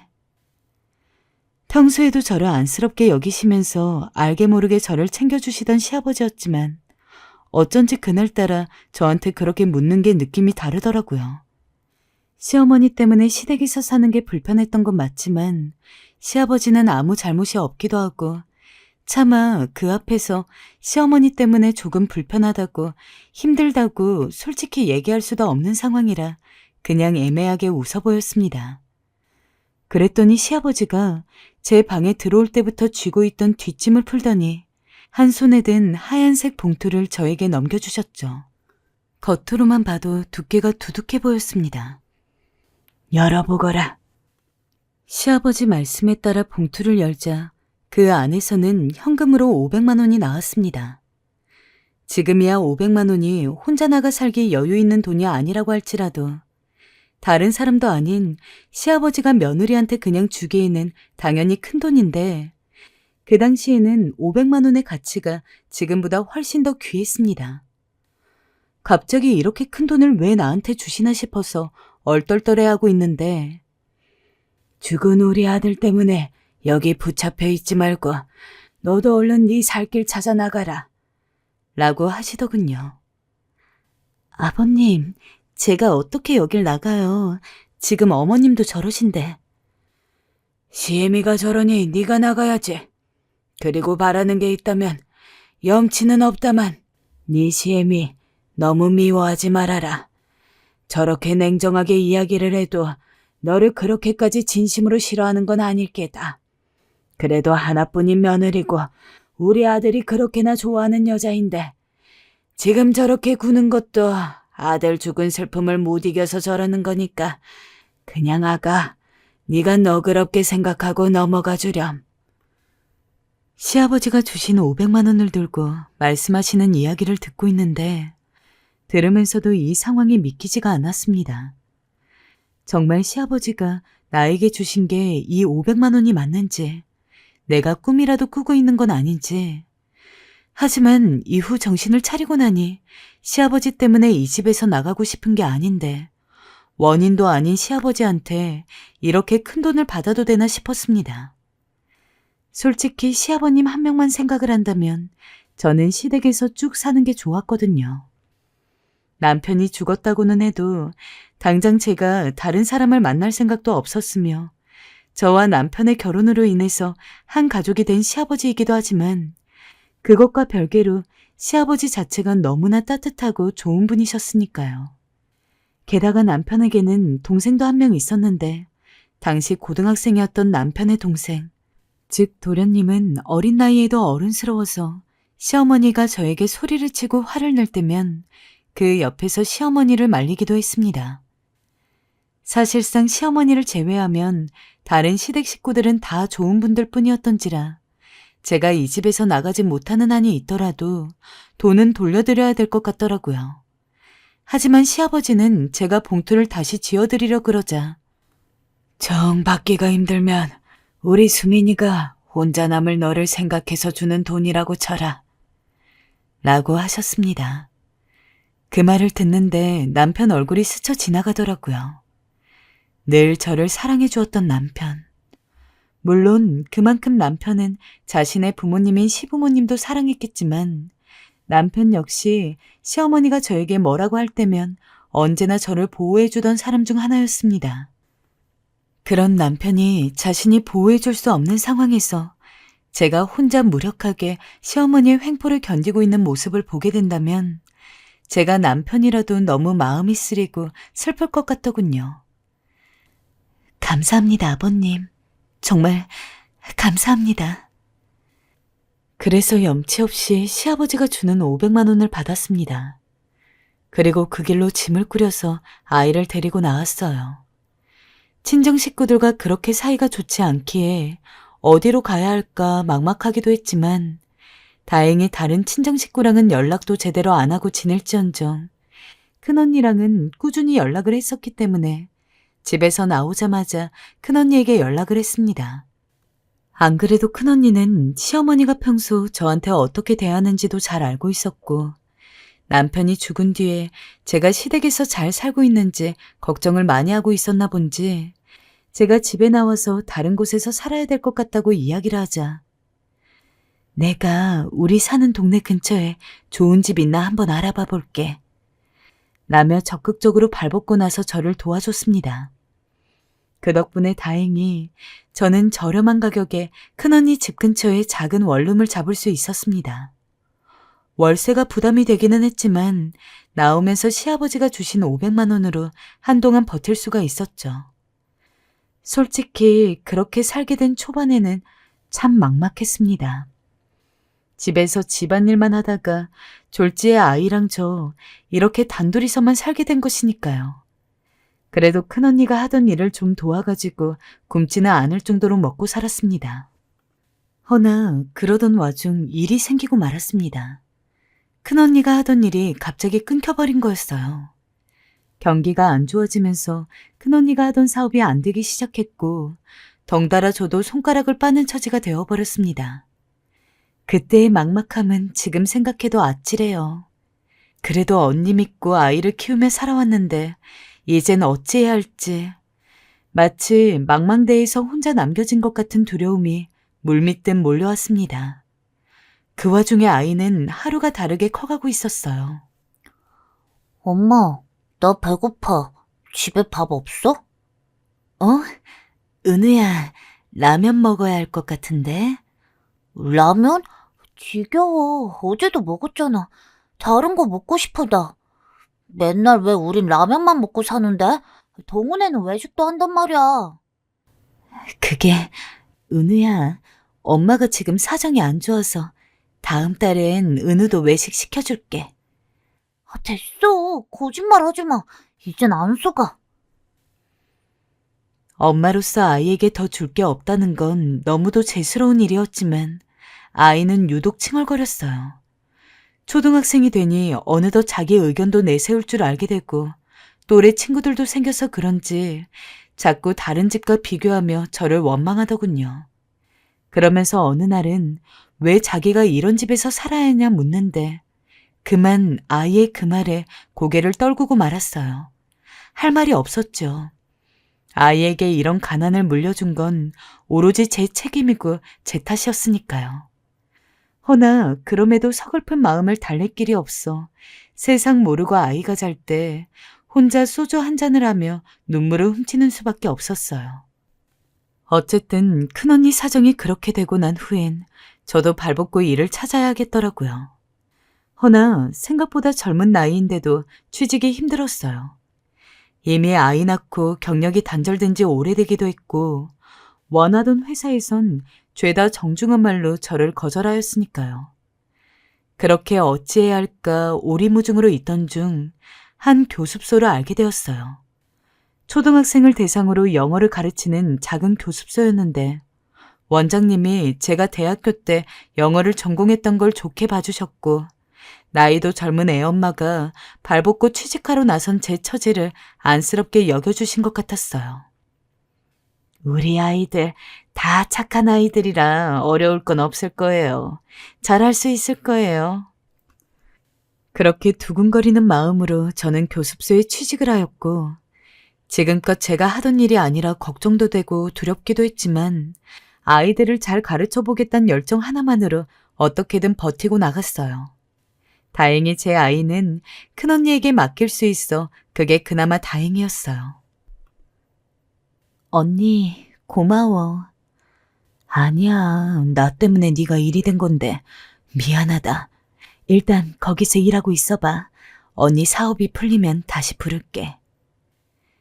처음엔 아이가 언니에게 잠깐 맡겨져 있으니 다행이다 싶었어요. 허나 제 바람과 달리 아이는 점점 엇나가기 시작했어요. 아이가 크고 나서부터가 문제가 시작되었는데요. 어느 날부턴가 제가 부끄러웠는지 학교 앞에서 은우를 기다리다 반갑게 은우야! 하고 소리쳤는데 그대로 절 무시하고 쌩 가는 게 아니겠어요? 당황해 서둘러 아들을 붙잡아 물고 싶었으나 아들은 친구들과 함께 가며 우리 엄마인데 인사하지 말고 얼른 가자. 고 하더라고요. 그 말을 듣고 얼마나 기가 찼는지 집에 와서 아들을 붙잡고 물었어요. 너 왜 엄마 모른 척해? 엄마가 부끄러워? 당연히 부끄럽지. 엄마 차림 좀 봐. 뭐? 아, 학교 앞에 올 거면 좀 꾸미고 오든가. 그게 뭐야? 애들도 다 보는데. 그제야 전 알았습니다.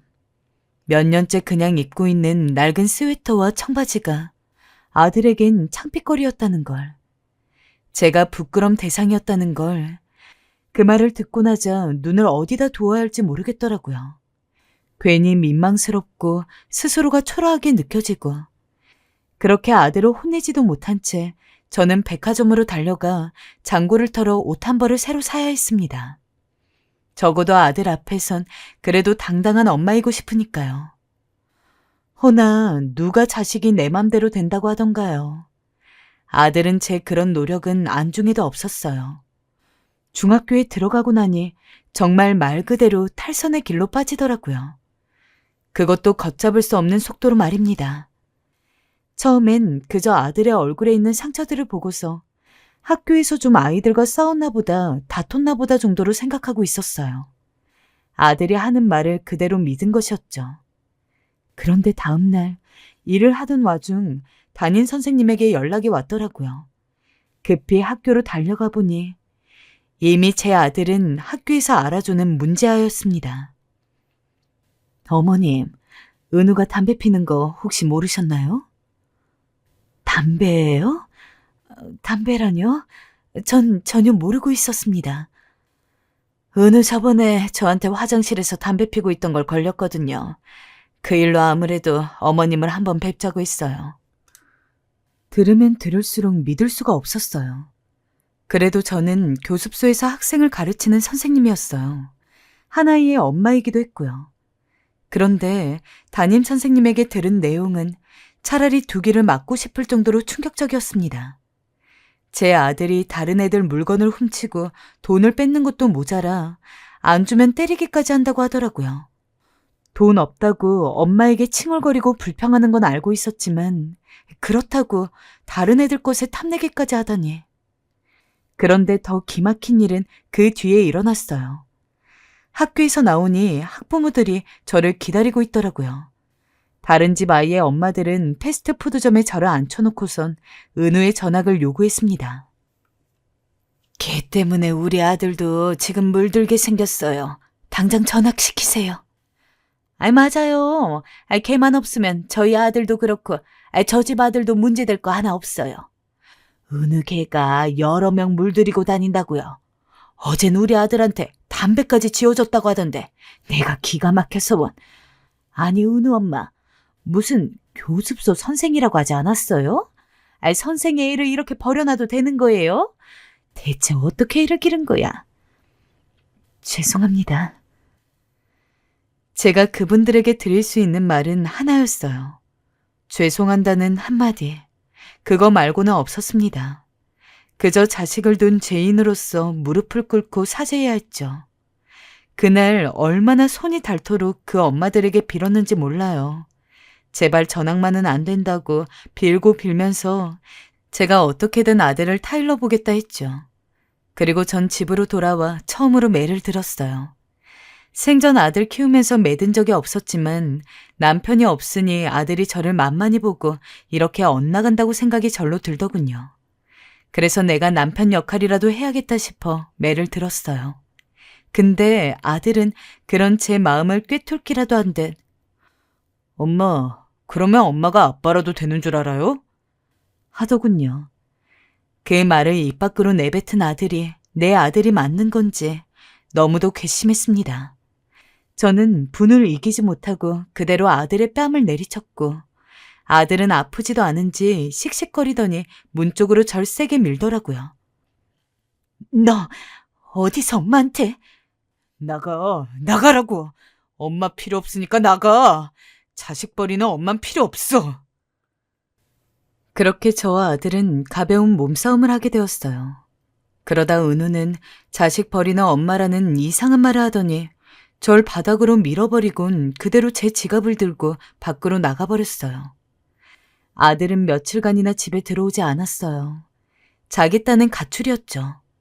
저는 그날들을 눈물로 아들을 찾으며 보내었고요. 나중에 어느 식당 앞에서 아들을 발견했을 때 아들이 하는 말은 왜 나를 찾았냐는 거였죠. 그것도 원망을 담은 눈으로 절 보면서 말입니다. 그 후 저는 교습소도 그만두었고 오로지 아들과의 관계 회복에만 애썼어요.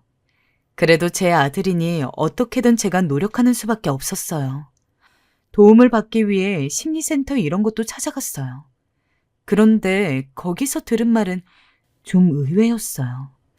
아들이 생각보다 저에 대한 원망이 깊다는 거였어요. 그게 무슨 말이죠? 은우는 어머니가 남편분을 보내고 난 후 혼자 있던 시간이 긴 아이였어요. 자기도 힘들고 아팠는데 그때 어머니가 자기 곁에 없었다고 해요. 그 후로도 엄마는 오로지 일에만 신경을 썼다고 하고요. 그 부분에 대한 이야기를 은우와 해보셔야 할 것 같아요. 그 말을 듣자 저는 충격에 휩싸였어요. 사실 남편이 그렇게 가버리고 난 후 시댁에서 시어머니에게 구박과 모진 소리를 견디는 동안 저는 제 아픔과 상처를 달래기에 너무 바빴어요. 은우가 뭐라고 지내는지 무슨 생각을 하고 있는진 제대로 물어봐 주지도 않았고 대화를 하지도 못했죠. 남편의 죽음이 아들에게도 분명 큰 상처였을 터인데 제가 엄마로서 그 상처를 물어봐 주지 않았던 거예요. 그 사실을 깨닫고 나자 마음 깊은 곳에서 통곡이 끓어오르더라고요. 저는 그날로 은우와 여러 번 대화를 시도했어요. 제가 다가가자 은우도 처음엔 민망하고 저를 피하기 일쑤였지만 그래도 시간이 가면 갈수록 조금씩 저를 받아들이는 게 느껴졌어요. 만약 그 심리센터가 아니었으면 어쨌을는지 지금 생각해도 아찔해요. 영영 이대로 아들을 잃을 뻔했는데 저를 살린 거였죠. 다행히 그 후 아들은 다시 착하고 순한 아들로 돌아와 주었습니다. 그렇게 아이와 단둘이 사는 삶에 익숙해져 가기는 했지만 그렇다고 해서 남편이 죽은 것에 대한 상처가 사라진 것은 아니었습니다. 큰언니가 어느 날 제가 애랑 단둘이 사는 걸 안타깝게 여기면서 시간 되면 괜찮은 사람 좀 만나보라고 저를 꼬드기더라고요. 너 아직 남자 만날 수 있어. 나이가 아직 젊잖아. 아니야, 언니. 난 정말 그 누구도 만나고 싶지가 않아. 특히 연애 결혼으로 이어질 남자라면 더더욱 싫어. 남편의 죽음이 아들의 마음도 상하게 했지만 저 역시 마찬가지였어요. 또 그런 아픈 이별을 겪을 수 있다는 가능성이 존재한다는 것만으로도 무서웠고 무엇보다도 애가 있는데 과연 어떤 남자가 저랑 결혼이라는 먼 미래까지 생각을 해줄까 싶었죠.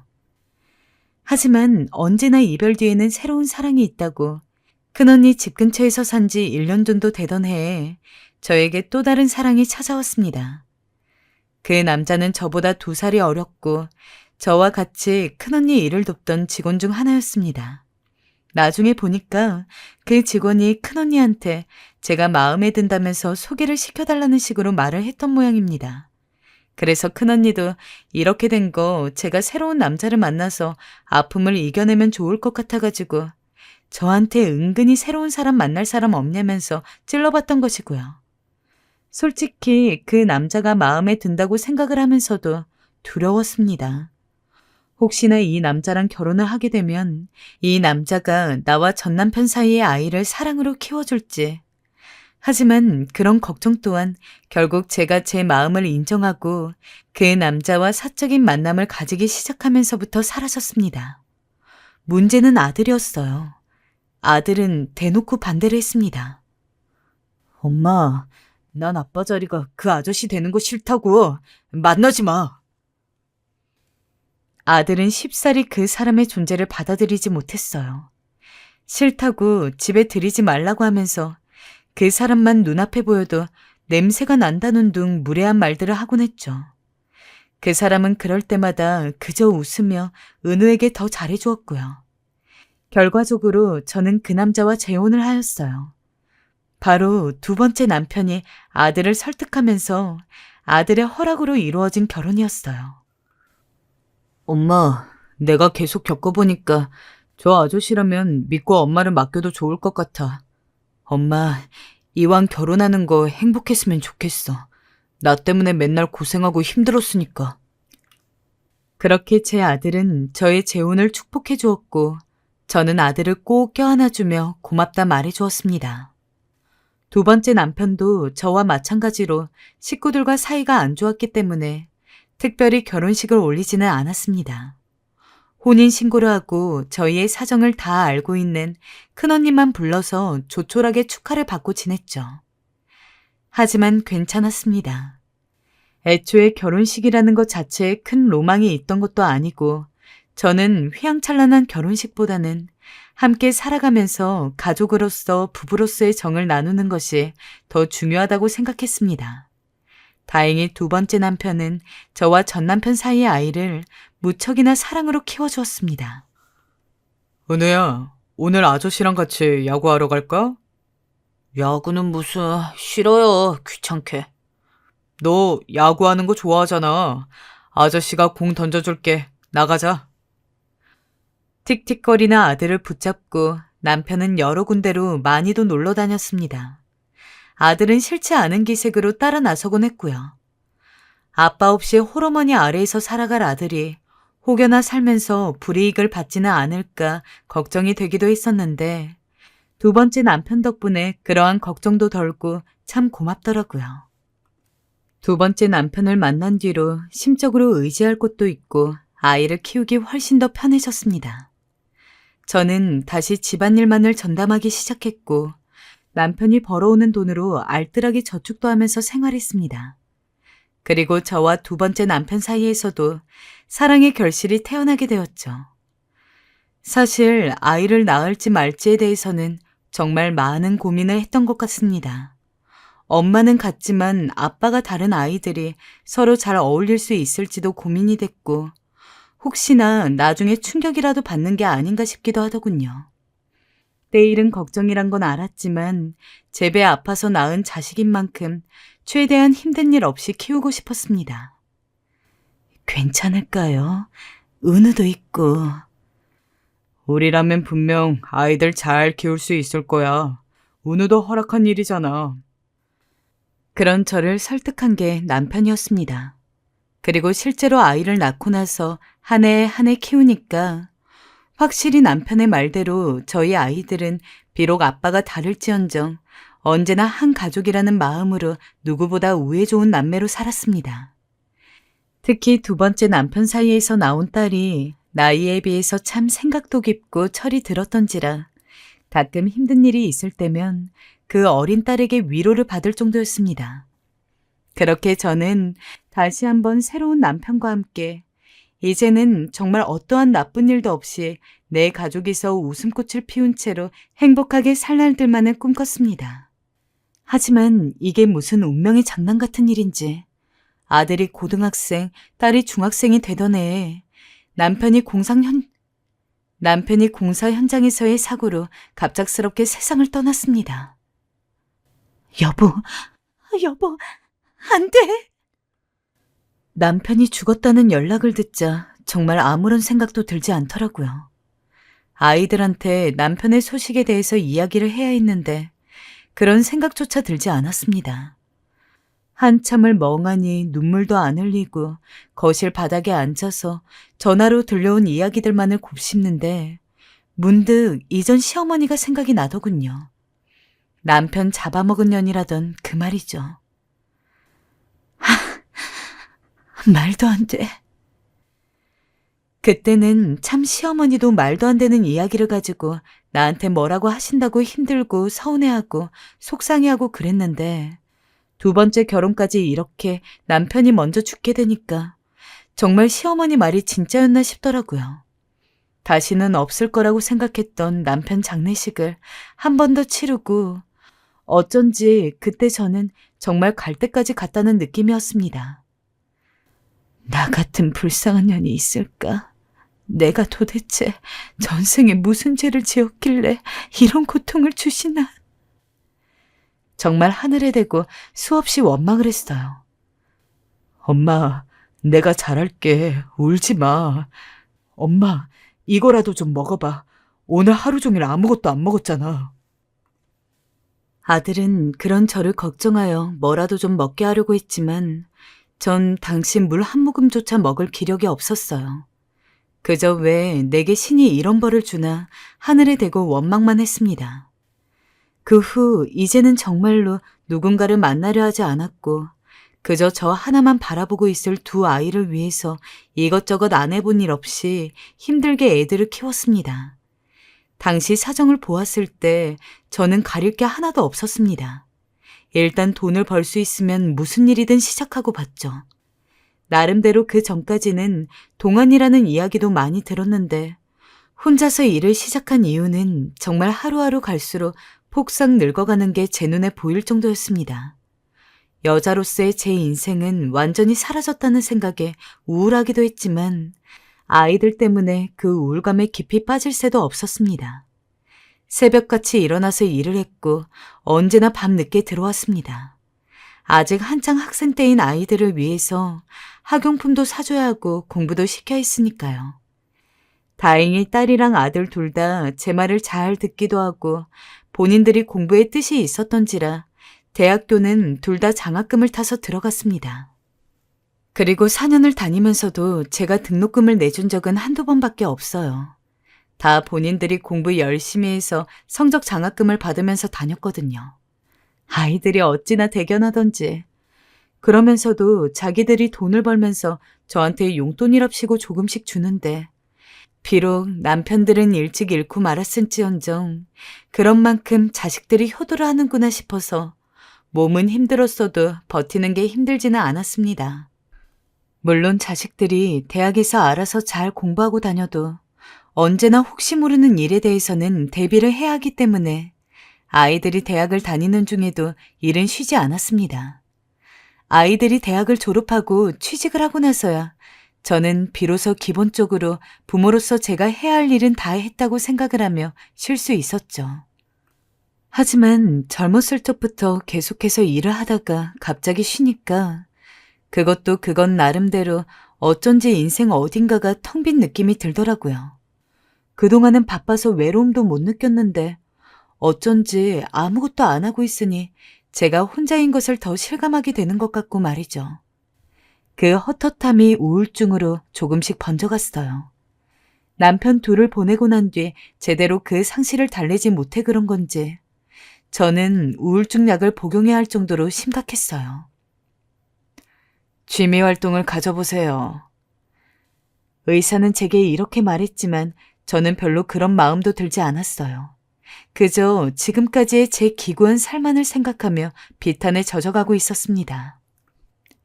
그러던 어느 날 오랜만에 바깥으로 산책에 나가고 싶어 집 근처에 있는 공원에 혼자 햇볕이나 좀 쬐을 겸 나갔습니다. 천천히 걷다가 벤치에 앉아서 아이들이 노는 모습을 보고 있는데 웬 남자가 제 쪽으로 오더군요. 저랑 비슷한 동년배인 것 같기는 했지만 조금 더 어려 보였습니다. 혹시 신미정 씨 맞으신가요? 근데 그 남자가 제 이름을 알고 있더군요. 얼떨떨해서 맞다고 누구냐고 물어보니까 그 남자가 이야기했습니다. 형수님, 오랜만이에요. 너무 오랜 시간 동안 못 봐서 얼굴은 모르고 있었는데 알고 보니까 제 첫 남편의 남동생이었습니다. 설마 그렇게나 갑작스럽게 도련님이 찾아올 줄은 꿈에도 생각을 못했고 애초에 제가 여기 사는 걸 안다는 것조차 몰랐기 때문에 도련님이 여기는 어떻게 하시고? 라며 물어봤더니 시아버지가 알려주셨다고 하더군요. 이사를 갈 때 시아버지한테만큼은 어디로 가는지 알려드렸었는데 그 덕분에 제가 있는 곳까지 찾아온 것 같았습니다. 분명히 마지막으로 헤어질 때는 아직 고등학생이었던 도련님이 벌써 나이 지긋한 중년이 되었다니 어쩐지 감회가 새로워서 도련님의 얼굴을 보는데 도련님은 그 어느 때보다도 진지하게 굳은 얼굴로 저를 쳐다봤습니다. 형수님, 아버지가 지금 많이 위독하세요. 너무나 오랜만에 듣는 따뜻했던 시아버지의 소식치고는 충격적이었습니다. 시아버지가 위독하다니. 도련님 이야기를 들어보니까 당시 제가 나간 이후로 몇 년 안 지나서 시어머니는 화병으로 돌아가셨고 그 이후부터 도련님은 결혼도 하지 않으시고 시아버지와 함께 둘이서만 살고 있었는데 제 아들 그리고 저를 무척이나 보고 싶어 했던 모양입니다. 우리 며느리랑 손주 한 번만 보고 죽으면 소원이 없겠는데. 시아버지가 제가 살고 있던 곳을 모르는 것도 아니고 시아버지라면 언제든지 찾아오셔도 됐는데 왜 오지 않으셨을까 하고 궁금했습니다. 도련님도 저와 똑같은 생각을 했던 모양입니다. 그래서 보고 싶으시면 한번 다녀와서 얼굴을 보라고 했는데 시아버지가 고개를 가로저었다고 했죠. 이유는 바로 저의 재혼 때문이었습니다. 이제 우리 집 며느리도 아닌걸. 얼마 전에 보니까 새 남자 만나서 잘 살고 있는 것 같더라. 그런 집안에 갑자기 이전 시아버지라고 찾아오면 걔가 얼마나 당황스럽겠니. 며느리랑 손주 보고 싶은 거야 내 욕심인데 내가 참아야지. 정말 눈물이 줄줄 흘렀습니다. 시아버지는 재혼한 저희 가족에 끼어들면 안 된다는 생각에 늘 먼 발치에서 아주 가끔 저랑 아들 소식을 들으면서 저희가 잘 지낸다는 이야기에 위안만을 얻고 저희를 보고 싶은 마음을 꾹꾹 눌러 참고 있었던 겁니다. 그리고 당장 언제 돌아가셔도 이상하지 않을 만큼 위독한 지금 시아버지가 마지막 소원으로 이야기한 것이 저와 아들을 보는 거였다고 합니다. 그 때문에 도련님이 저를 찾아왔다고 했고요. 그 이야기를 듣자마자 아들을 데리고 바로 다음 날 도련님이 알려준 병원에 찾아가서 시아버지를 뵈러 갔습니다. 제가 처음 시댁을 나올 때만 해도 이렇게까지 나이가 들어 계시지는 않았는데 기력이 쇠한 채 누워있는 시아버지를 보니까 다시 한번 눈물이 울컥거리는 걸 간신히 참아 넘겼습니다. 누워 계시던 시아버지가 저와 아들을 보더니 눈가에 눈물을 글썽거리시면서 너무 고맙다고 그저 고맙다고 하며 엉엉 우는데 저는 그 앞에서 아무 말도 하지 못했습니다. 제가 집에 가기 직전까지 그렇게 제 손을 붙잡고서 시아버지는 이야기를 했습니다. 경기도 외곽에 땅이 하나 있는데 그걸 넘겨주고 싶구나. 우리 손주 저렇게 잘 키워줘서 너무 고맙다. 정말 고마워. 부디 그 땅을 받아다오. 날 생각해서라도. 땅을 제게 주는 것은 도련님도 동의한 부분이었는지 아무 말도 하지 않았습니다. 너무나 큰 선물에 당연히 거절을 하려고 했지만 시아버지가 자꾸 노인네 죽기 전 마지막 소원이라고 하는 통에 결국 저는 시아버지가 남겨주시는 땅을 받게 되었죠. 그렇게 마지막 만남을 가진 뒤 딱 일주일 뒤에 시아버지가 돌아가셨습니다. 도련님 말로는 그때까지 버틴 것도 참 용하다고 하네요. 아버지가 형수님을 보려고 지금까지 버티셨던 모양이에요. 시아버지 장례식에 3일 내내 있다가 집에 오며 참 많은 생각이 들었습니다. 시아버지가 주신 땅은 나중에 아이들이 결혼할 때 결혼자금으로 보태주려고 해요. 시아버지가 부디 하늘에서는 편하게 일찍이 그곳에서 시아버지를 기다리고 있었을 남편과 행복하게 살았으면 좋겠습니다. 한때 제 삶에 빛이 되어주시고 떠날 때까지도 제게 도움을 건네고 가신 아버님, 다시 한번 말씀드리지만 너무 감사드립니다.